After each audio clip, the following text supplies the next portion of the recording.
Welcome to yet another episode of Service to Humanity. I am Hafsat Mustafa Hadeja, standing in for your regular anchor. On today's episode, we bring you updates of activities around the ministry. Our top story features a meeting of the National Steering Committee on the Alternate School Program, where a work plan for the implementation of the program was received from the Technical Working Group. We also have a report from one of the agencies of the ministry as it delivers its mandate. These, alongside news stories from and about the ministry, makes up our package. Sit back as I take you through the segments of the program coming up after this short break. The Empower program is key to helping young Nigerians acquire and develop. The federal government of Nigeria remains committed to including and protecting persons with disabilities to guarantee that no one is left behind. I see that we are going through challenging times, and I see this woman running all about the country trying to help our people, because this lady is doing a very good job for our country. Thank you. Thank you for all what you have been doing for us. We will start with the news around the ministry. In our lineup, UN Joint Mission visit the ministry even as the flag-off of mobile money agents continues across geopolitical zones. In other news, Minister of Humanitarian Affairs received Award of Excellence for her humanitarian activities. Details in the management diary coming up next.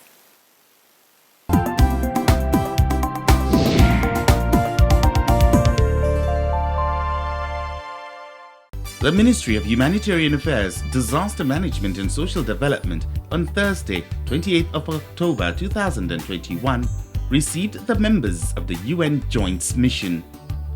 The visit is to access efforts made to address peace and security issues in affected areas. The delegation from UN Joint Mission was led by Mohammed Saleh Anadif, the Special Representative of the Secretary General for West Africa and Sahel. They were received by the Permanent Secretary Bashir Noura Al-Kali, who represented the minister. Speaking, Mohammed Saleh said the purpose of the visit is to underscore the United Nations support and solidarity for affected countries around the Lake Chad Basin. He further appreciated and commended the ministry for its role in cushioning the effect of refugees and displacement. We're here to underscore the United Nations support and solidarity with these four countries. Nous avons essayé de voir la situation des réfugiés et des déplacés dans chacun des pays. We are interested in looking at the situation of displaced persons and refugees in these four countries. Demain, nous allons partir à Maïdougri pour voir un peu la situation là-bas. Tomorrow we are traveling to Maiduguri to assess the situation there. Et donc, dans cette situation des réfugiés, des déplacés, nous savons le rôle que le ministère des Affaires humanitaires joue. And we are very aware of the role that the Ministry of Humanitarian Affairs plays on these issues of displacement and refugees. Nos visites chez vous, c'est d'abord pour vous féliciter, pour vous encourager pour le travail important que vous faites au service de ces populations vulnérables. So our visit here, the purpose of our visit here is first and foremost to commend you and to encourage you for all the work you are doing. While responding, the Permanent Secretary, Bashir Noura Al-Kali, pledged that the ministry will collaborate with UN Joint Mission to bring solutions to the problems in the Lake Chad region. Acknowledge with thanks your visit to us, and we, as I said, we've always cooperated with UN agencies in the areas of, especially in areas of humanitarian activities, of which we are very grateful for your cooperation and grateful for your contact at all times. I understand from what you said that you were in Cameroon last week, and you're here in Nigeria to at least assess the humanitarian and IDP situations. We'll be glad to give you that access and to cooperate and probably go along with you to Maiduguri during the process of this your visit. Speaking further, the Permanent Secretary, Bashir Noura Al-Kali, said the ministry has developed a framework and roadmap for humanitarian interventions in the Northeast. Group photograph here. Okay. I think it's okay.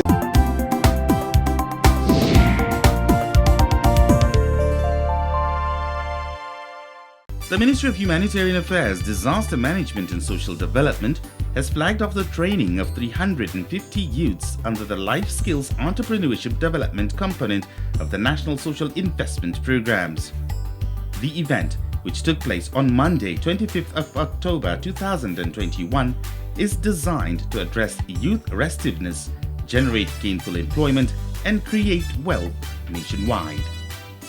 The minister, while speaking at the flag-off, added that in view of the life-changing experience of beneficiaries of the NSIPs, President Muhammadu Buhari had graciously approved the expansion of the program in all clusters, mainly to ensure that more lives are lifted out of poverty.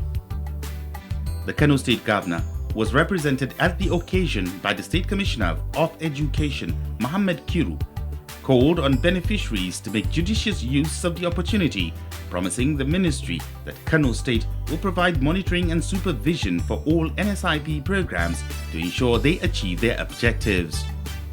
The training is for a period of 5 days, after which the beneficiaries will be given start-up kits as well as 20,000 Naira capital.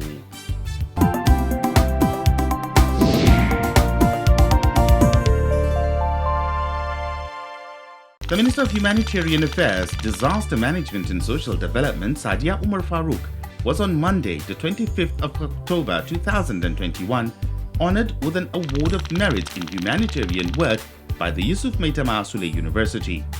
Speaking at the event, the Vice Chancellor of the University, Professor Mukhtar Atiku Kurawa, said the award was in recognition of her meritorious contributions to human services and commitment to the advancement of the cause of the less privileged. In her response, the minister appreciated the governing council of the university for finding her worthy of an award. She added that the award will nudge her to further serve the country through the ministry. The minister also said that all interventions, policies and frameworks being fashioned by the Ministry of Humanitarian Affairs, Disaster Management and Social Development have been created to support and improve the lives of Nigerians. She used the opportunity to urge Nigerians, especially the youths, to key into the NSIPs, which are strategically designed to invest in the vulnerable populations in order to reduce poverty. Across the 6 geopolitical zones. They should use this money for what it is meant for, judiciously, to take care of their family. In 36 states and the FCT.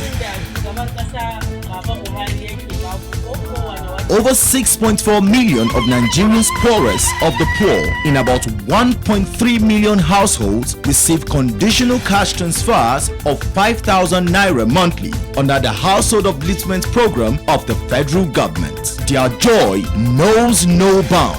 And the government is very well because they did well for us. Help me to do any other thing, my family. Reducing absolute poverty, promoting shared prosperity through the Conditional Cash Transfer Initiative. The Federal Ministry of Humanitarian Affairs, Disaster Management and Social Development in service to humanity. You're watching Service to Humanity. You will recall that President Muhammadu Buhari early in the year inaugurated a National Steering Committee on Alternate School Program. The committee has had several meetings towards bringing out a work plan to facilitate implementation of the ASP. At its last meeting, the NSC received the report of the Technical Working Group set up to draw work plan for the implementation of the program. Let's get details of the meeting in our next segment. Keep watching.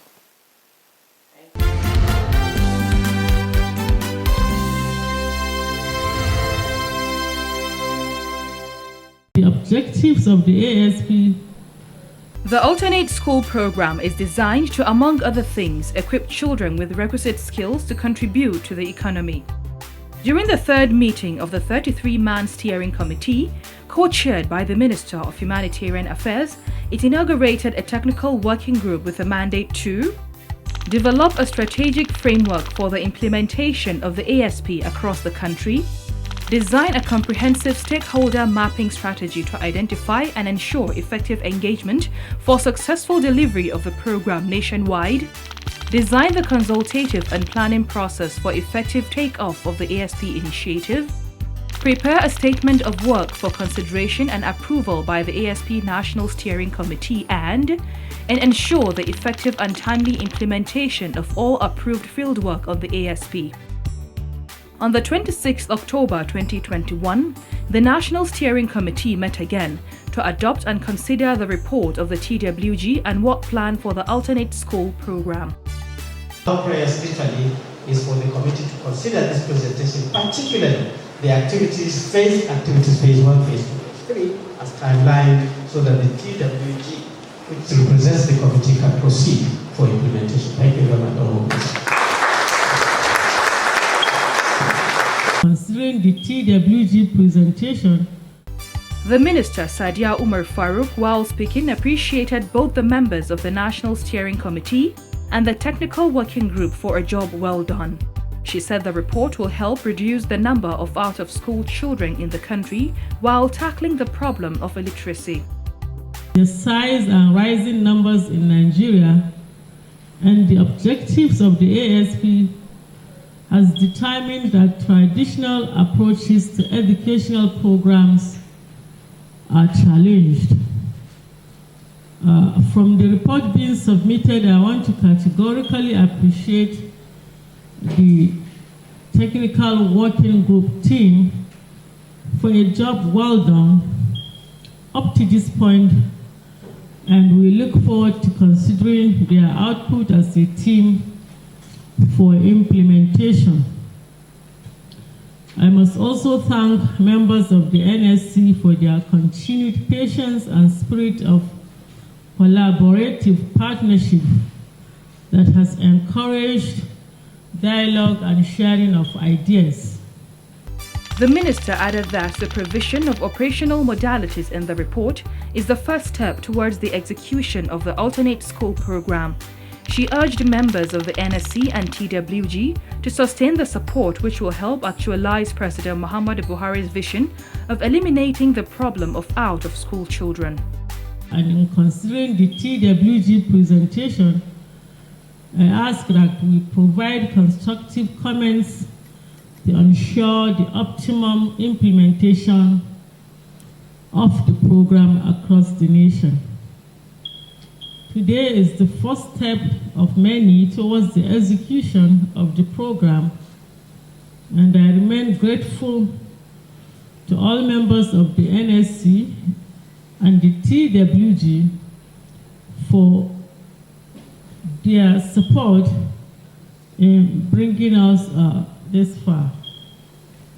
I encourage us all to sustain the support and actualize Mr. President's vision of eliminating the phenomenon of out-of-school children in our society. One way the alternate school program hopes to achieve its objectives is by leveraging on the national social investment programs. Technical advisor to the Minister on SDGs explains how this will work. So the alternate school program is a hybrid of formal education and informal education. The formal education aspect of the program focuses on 4 core subjects. We have basic arithmetic, we have basic literature, we have basic science, and we have social studies. Then the informal part focuses on either religious education or vocational training. And what we seek to do with this program is to marry the two. Where you have children in the markets, children of maybe market traders or the like, or children who hawk and things like that. What we would be encouraging is for them to go into some form of vocational training. The point is that we can't have our children on the streets selling, buying, and being engaged in this kind of activities. It's unfair to them. That's not what they should be doing. They should be in school. But we recognize the needs of the households. So what we want to then do with this program is to provide, to use the Ministry of Humanitarian affairs, disaster management and social development, social investment instruments to provide some kind of cushioning for the families, for the households, for the children, deepen access to education, so that some of the problems and challenges that they face, some of these social challenges that they face with getting their children to school, we can address and incentivize school attendance. She also explains the general idea of how the alternate school program will help reduce out-of-school children. The ministry has the homegrown school feeding program, for instance. If you have these children in the markets and there's we create a cluster right there, we bring formal education to them. However, we link them with trainers that can provide this vocational training that I had mentioned. But through the homegrown school feeding program, we can ensure that these children have access to one meal a day, just like the program is set up to do. The NPower program, what we will then be doing is putting these trainers on the NPower program under the NTeach initiative so that the trainers are able to participate in a social investment program and able to train our children. Then what we then do for the households is put them on the conditional cash transfer program so that the households have access to the CCT. You can provide some cushioning, and that also incentivizes school attendance because you want to be maintained on the program, so you send your children to school. The children want to have a meal a day. The families want the children to have a meal a day because that means they don't have to cater to that meal. And the children attend school. One of the social investment programs that will support the alternate school program is the National Homegrown School Feeding Program. In recent times, the Ministry of Humanitarian Affairs, Disaster Management and Social Development began an enumeration exercise for the program across the country. This is sequel to the directive of Mr. President to scale up the national social intervention programs. The process is also to help ascertain the number of school children being fed amongst other variables. LEA Primary School, Lugbe B, Zone 9 Airport Road, FCT Abuja, is one of the schools benefiting from the Homegrown School Feeding Program and which was recently visited by a team of enumerators from the ministry. The National Youth Service Corps is in charge of the process of varying details of the pupils as well as capturing their biometric data.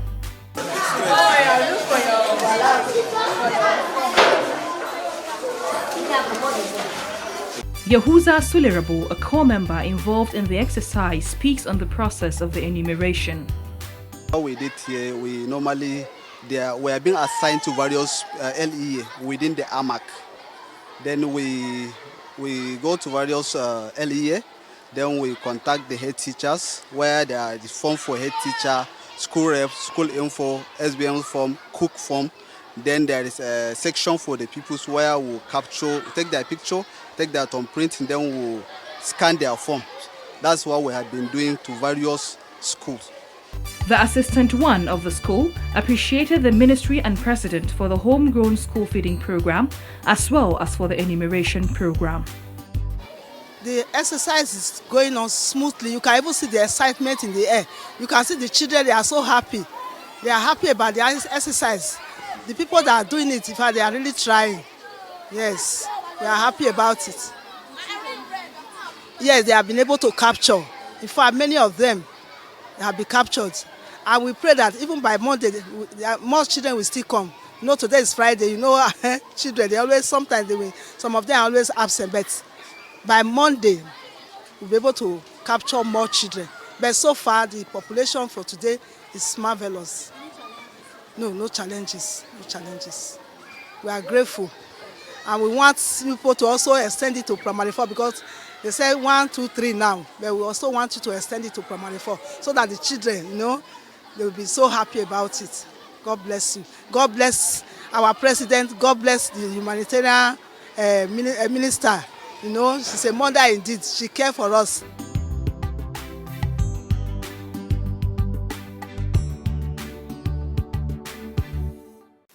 You are watching Service to Humanity. bringing you activities of the ministry and its agencies as together they tackle the problems arising from the humanitarian crisis confronting the country. One of these agencies under the purview of the ministry is the Northeast Development Commission. The agency has continued to initiate and implement interventions to restore livelihoods and reconstruct infrastructure in the Northeast region. Not long ago, the NEDC was in Gombe State, where it commissioned some of its projects. Let's take that story in our last segment of the program.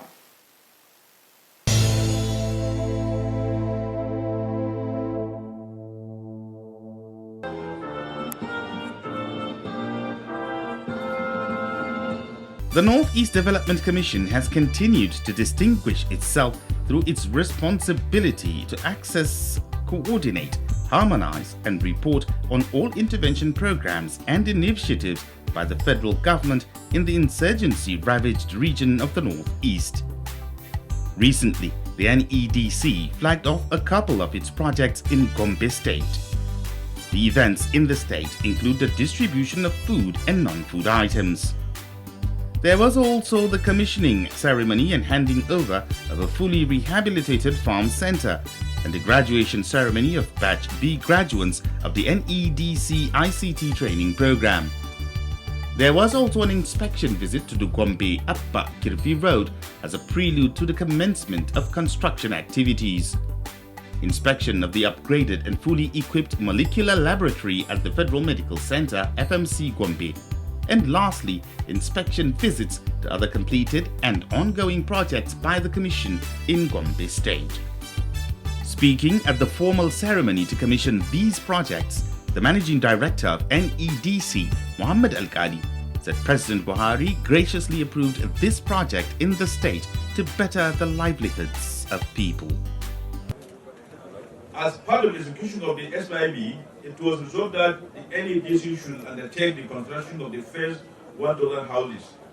Today, I'm pleased to mention that at the ceremony on 2nd September 2021, the 1,000 houses in Gowon village, Martino government area of Borno State, Mafua government area of Borno State, was formally handed over to His Excellency the Governor of Borno State. We are will deliver a town with all the necessary amenities. The Commission, reflecting on its mandate, decided to replicate same in the other 5 states of the region by the construction of 500 houses in each state. Today, we are realizing the actualization of this commitment by the foundation laying ceremony of 250 houses here in this very place by His Excellency the Governor of Gombe State, while the balance of 250 will be spread among other cities of the state. The following socio-economic facility will also be provided in this estate: reticulated water supply, lighting, and commercial spaces, among others. And the job will start immediately after this ceremony. The Gombe State Governor Alhaji Inwaihaya expressed his excitement over the development. He thanked the federal government and the leadership of the NEDC. There was an outpour of goodwill messages at the event. The Managing Director, Muhammad Al-Kali, also performed the groundbreaking ceremony for the construction of 500 mass housing units in Gombe.